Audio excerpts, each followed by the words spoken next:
12 calendars, just wild.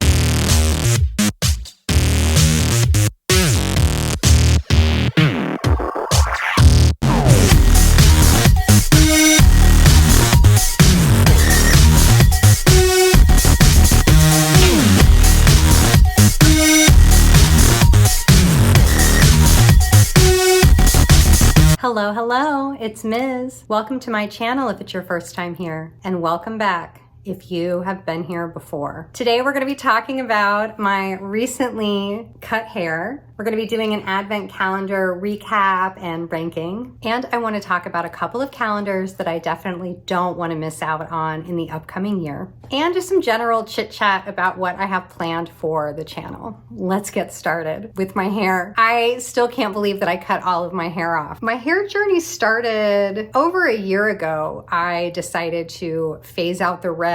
I moved into blonde, and this big chop was kind of the exclamation point on that journey. I think I'm going to keep it short for a little while. So my next choice is to decide if I'm going to grow out my natural color or if I'm going to go blonde. Let me know, of course, down in the comments what you think and if I should bleach it or go au naturel. I still can't get over that I cut it. Every time I look in the mirror or right now looking in the camera, it just blows my mind. I do have a lot of options though. It's pretty versatile. I can wear it down in a little bob, you know, I can straighten it. Right now, this is what it looks like when it air dries and I have done nothing. I can tuck it. I could slick it back, but I don't know if I'm that brave. So I am enjoying it. To sum up my hair journey so far, I'm really enjoying it. If you're watching this video because you're wondering if you should cut your hair into a pixie cut or a shortcut, the answer is yes. This is so freeing. It takes me no time at all to get ready in the morning. I'm really loving it. And the way that it feels, like I feel lighter. I feel like I have less responsibility because I definitely do. Moving on to the advent calendars, this was so much fun and a really great way for me personally to get started on updating my YouTube channel again. Thank you to everyone who watched and checked these out and commented. I really appreciated your feedback. 12 calendars, just wild. This upcoming year, I want to get started way earlier,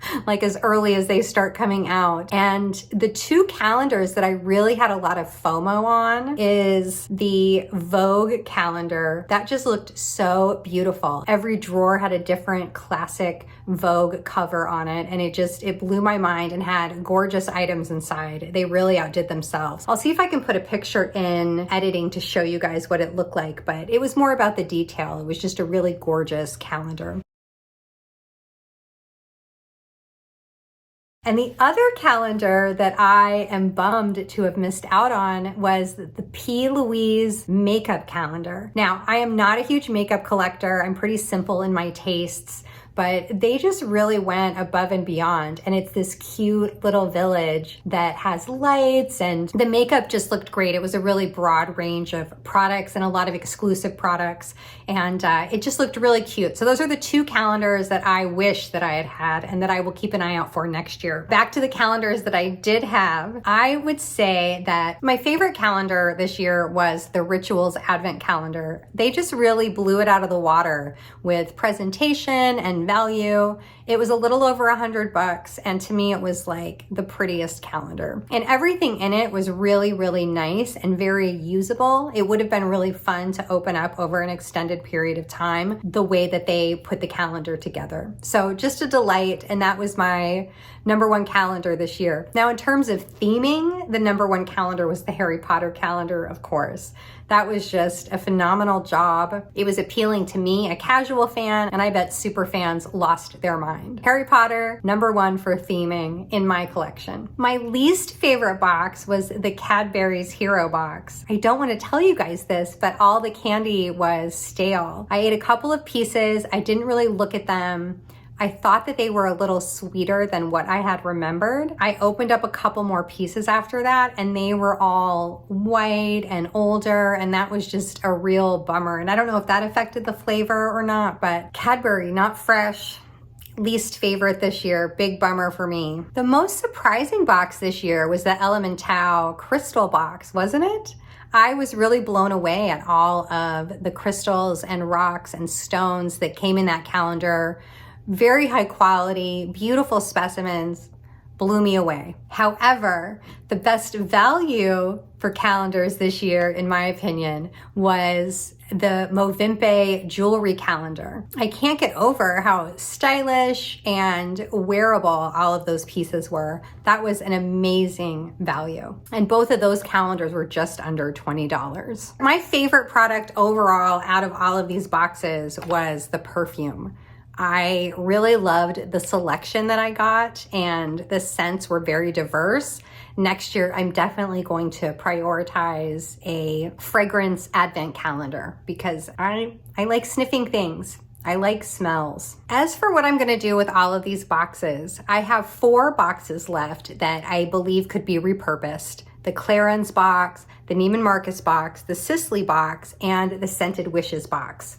I am going to make these over into gift boxes for 2 friends of mine that are going to school right now. So when they're finishing up their semester, they can count down with an advent calendar. They both are pretty gothic, but have different interests. So I'm gonna try to figure out a way to alter these boxes in a way that reflects their personality, and we'll see how it goes. I haven't seen a lot of inspiration on the internet when I Google advent calendar makeover or repurpose advent calendar or anything else like that. I'm getting homemade advent calendars, not repurposed store-bought advent calendars. So help me out in the comments if you have a lead on that. And on to what I have coming up on this channel. I definitely want to shoot more Get Ready With Me videos. That was really fun to do the whole makeup thing and get ready before I got my hair cut.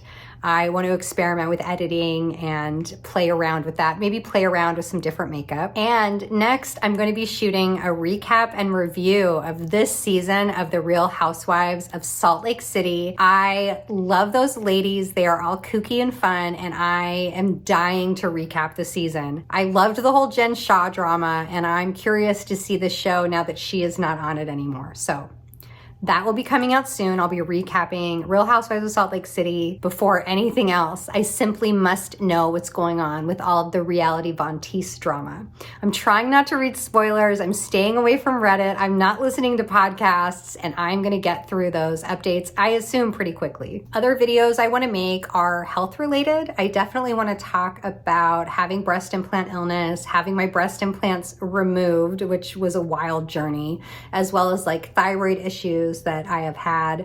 I haven't found a lot of first person stories about a lot of the health issues that I've had, and so I want to fill that gap a little bit. But before I get into any of that, because those are all complicated and kind of personal and emotional, I wanted to talk about a surgery that I've had that I wasn't able to find a lot of compare and contrast on, and that is gum grafting. I have had gum grafting done with my own tissue and with cadaver tissue. And when I was initially going to have surgery, I couldn't find anything written from a first person account comparing the 2 surgeries. And now that I have that information, I am dying to share it. So that will be my first health journey related video. Gum grafts. Gross. I can't wait to tell you all about it. Thank you so much for watching this video. I really appreciate your eyeballs on my channel. Please like and subscribe, and I will see you next time.